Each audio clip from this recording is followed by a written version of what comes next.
ആസ്വാദക ഹൃദയങ്ങളിൽ അനിർവചനീയമായ അനുഭൂതി പകരുന്ന നിത്യഹരിത ഗാനങ്ങളുടെ സംഗീത സംവിധായകനായിരുന്നു പരവൂർ ഗോവിന്ദൻ ദേവരാജൻ എന്ന ദേവരാജൻ മാസ്റ്റർ.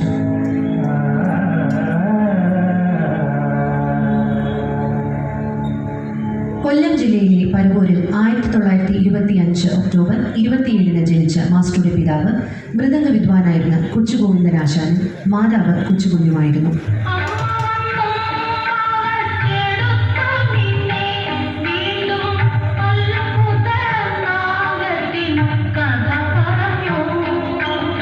തന്റെ ആദ്യ ശാസ്ത്രീയ സംഗീത കച്ചേരി 18-ാം വയസ്സിൽ നടത്തുകയും പിന്നീട് തന്റെ ജീവിതം ജനകീയ സംഗീതത്തിനായി സമർപ്പിക്കുകയും ചെയ്തു ദേവരാജൻ മാസ്റ്റർ.